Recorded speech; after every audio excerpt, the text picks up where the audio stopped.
Welcome, everyone. I'm going to begin by calling the public meeting to order. The Administrative Policies Committee will host a public meeting beginning at 6 p.m. today, Thursday, December 24th, 2023, to consider tax write-offs pursuant to Sections 357 and 358 of the Municipal Act 2001. Are there any members of the public present who wish to speak? Okay, seeing none. Madam Clerk, all good? Okay. With that, we will close the public meeting. Please note the time. Okay, I will call this meeting to order at 6:01 p.m. Okay, next is the approval of the agenda. Do I have a mover and a seconder to approve tonight's agenda? I see Councillor Amos and Councillor Shaves. All in favor? Thank you very much. That is carried. Next is the confirmation of the minutes. Do we have a mover and a seconder? Councillor Amos, Councillor McLaren. Okay, that the minutes of the Administrative Policies meeting number 03-2023 held on Thursday, October 5, 2023 be approved. All in favor? And that's carried. Are there any disclosures of pecuniary interest? Seeing none. There are no delegations this evening. There are no briefings this evening. First, we will resolve ourselves into the Rideau Crest Home Board of Management. Do I have a mover and seconder for that? Councillor McLaren and Councillor Shaves. All in favor? That's carried. With that, I will ask staff to introduce the Rideau Crest Home Report for September to November 2023. Thank you. Thank you. Good evening. Through you, Mr. Chair. So this is the fourth report received by the committee this year and contains information on operations of the home between September 16th to November 15th, 2023. Rideau Crest Home has maintained an overall occupancy rate of 97.15% through November 15th, which is greater than the ministry target of 97%. As of October 31st, there were 500 people on the wait list for Rideau Crest Home, 60 of which are considered crisis awaiting immediate placement. During this reporting period, there were 6 incidents reportable to the Ministry of Health and Long-Term Care, 2 of which were COVID-19 outbreaks. This virus, along with RSV virus and influenza, are very present within our community at this time. As of today, the home has been described as being an outbreak of RSV and influenza on our second floor.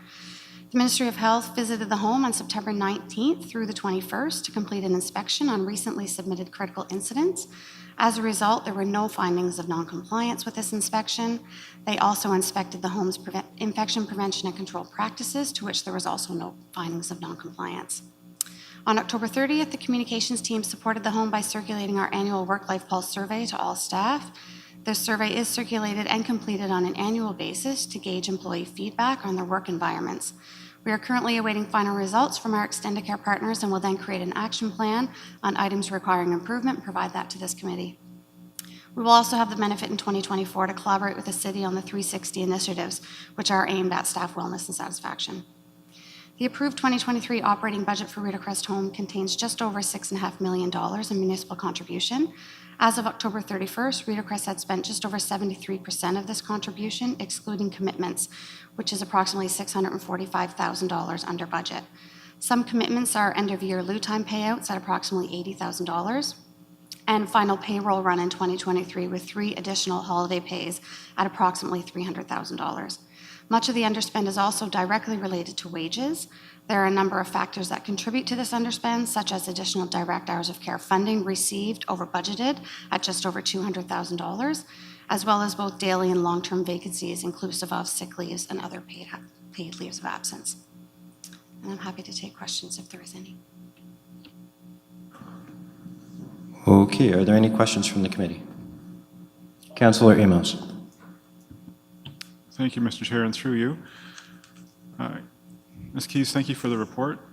Just have a couple of questions. The first one is on page 3 of your report, you indicate that one of the incidents was a resident who went missing and left the home and then was returned.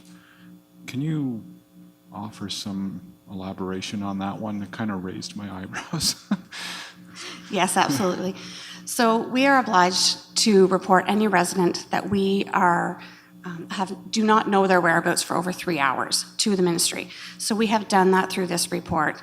The individual that we're speaking of is cognitively healthy, but tends to make some poor decisions and left the home abruptly without telling us where she was going.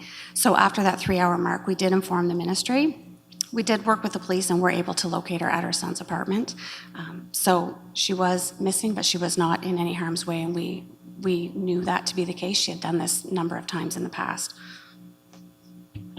Thank you. That offers some reassurance and clarity on that one. Just curiosity, and my apologies, I should know this. Is there a memory ring in Rideau Crest? There is, okay.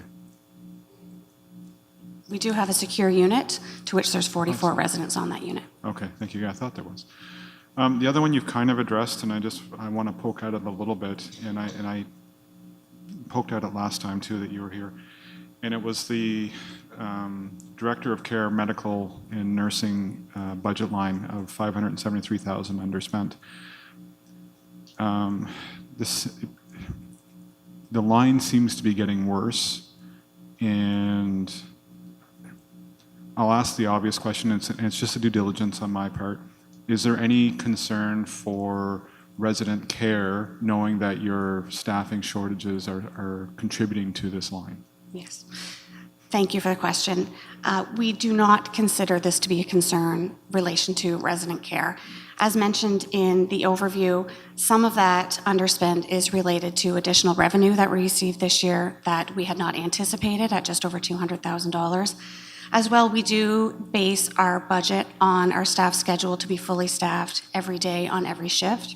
We know working in healthcare that is not our reality, that we do not want people to come into the home if they have any type of illness. We also know it's a very physically demanding job, so we do see injury as a result of some work that does take place. So although we're speaking of a few $100,000, in relevance to our overall budget for staff wages, it is very minimal. Thank you, appreciate it. Okay, Councillor Shaves. Thank you.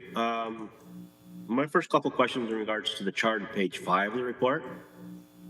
I'm just wondering why our numbers seem generally higher than all the other numbers in the provincial average. Thank you for the question. So these quality indicator numbers are based on the charting of the staff that they provide the care to every resident on every shift. And that is sent through to the province, and they provide us with our quality indicators. We do benchmark those, as you do see in the chart, against other homes within the city as well as the provincial average. Some of these numbers are based, all of these numbers are based on the quarter in which we are reporting. So that is dependent upon the resident population at that time. You will notice, as an example, restraints from last year, during the quarter of July 1st to September 30th, we were 3.4%. This year, we were 1.2%. That number from the 3.4 to the 1.2 was only based on one resident who had a restraint. So it can take very little residents to increase these numbers quite drastically. Okay, well, that's good to know. That doesn't, it's like a whole population or anything. And out of curiosity, what is delirium? So delirium is classified as an acute onset of confusion. So we know that many of our residents, about 70% of our residents, are diagnosed with some form of dementia. Delirium would be a difference in that normal confusion that they would display. Often in our population, an onset of delirium is often a result of an underlying infection. A urinary tract infection, as an example, can cause residents to become delirious. We know right now that it's a relatively new indicator, as you do see. We only have our home to benchmark against. We're hoping over the course of 2024, we will have other homes' quality indicators to have a look at. But we know that not 30% of our residents are in a state of delirium. So we're currently working with our staff now to educate them on the differences between the delirium and dementia, which often can be confused. I hope that answers your question. Okay, so this is something that's relatively new? yes. A relatively new indicator that we focus on, yes. Okay. Is it untreatable like dementia is? Because I have some personal history with regards to that. Delirium can often be treated when the underlying issue is treated. So if an infection is treated, the delirium will often subside. Okay, that's good to hear. My other question is on page 5, the paragraph under the chart. I'm just sort of confused by the statement. It sort of calls a question, between staff not being paid and for hours that are worked. Yes. I don't know if I'm speaking to. Yep. So Okay. we provide our staffing report quarterly to the province. And when we provide those hours, they're very focused right now on the direct hours of care because that is funded by the province. And so we report to them hours worked as opposed to hours paid for staff because they want to know the hours worked and how much time is being spent with the residents. Hours paid differ because that would include leaves of absence such as vacations or sick leaves. So we don't want to provide that number to the province because that's not worked time with our residents. Okay. But That's all sort of hours something- worked are paid, I can assure you of that.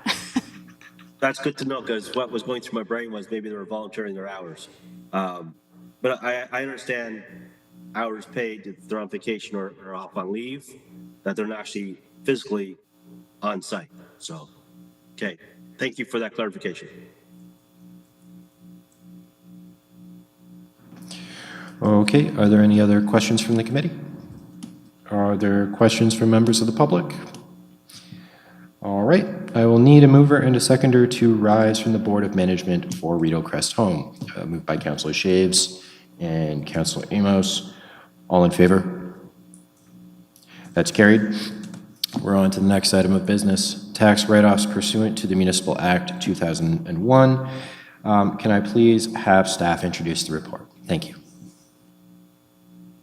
Thank you, through you, Mr. Chair. So this is the last of the tax write-off reports for this year. The committee will recall that we usually have 3 or 4 of these per year. A fairly small one this year in terms of number of properties. We have recommended write-off of $113,000 in total, of which $85,000 will be the city share and the remainder will be the education share. The schedule does provide details on the actual properties themselves. The majority of them are just clerical errors, errors with respect to preparation of the assessment roll. I believe there's one that actually is a property that has become exempt, but there's further details provided in that schedule.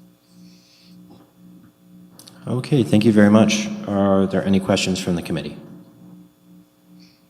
Councillor Shaves. I have one. I'm somewhat confused. In the report, it mentioned DBIA. Are there levies that we collect on behalf of the DBIA?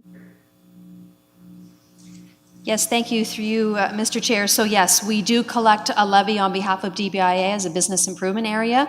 The DBIA submits their budget each year during budget time, and that is a budget that is then assessed against commercial industrial properties within that downtown business area. So they have, similar to the municipal levy, they have write-offs and supplementary taxes that are adjusted each year. Okay, I guess I've learned something today. Thank you very much.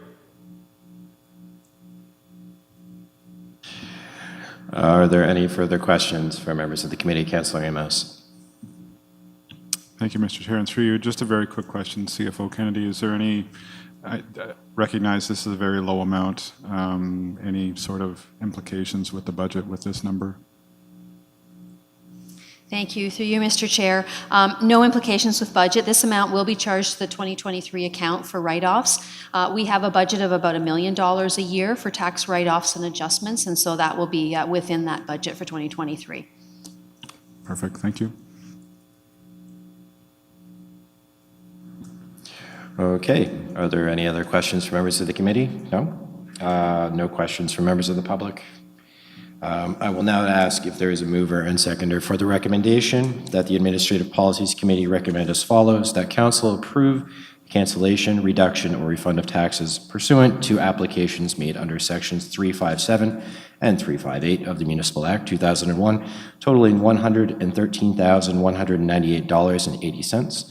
of which $85,840.56 is the city's portion, and the amount charged back to the school boards is $27,358.24 for the properties listed in Exhibit A to report number AP 24004.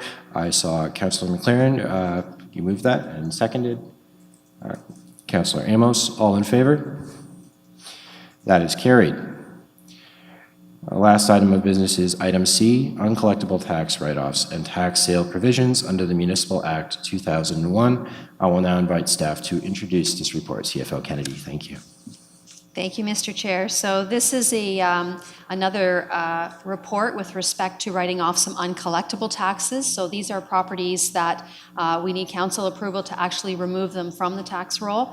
The committee will notice that they are very small dollars, a total of about $660. We do bring this annually. We have had conversations that we probably will, because of the value, only bring this every other year going forward. So you won't have this exciting report next year unless we have some more properties to add to it. But these are basically very small properties on the roll that we call them orphaned properties, that they're of low or nominal value, but we do need the council approval each year to actually write them off of the tax roll.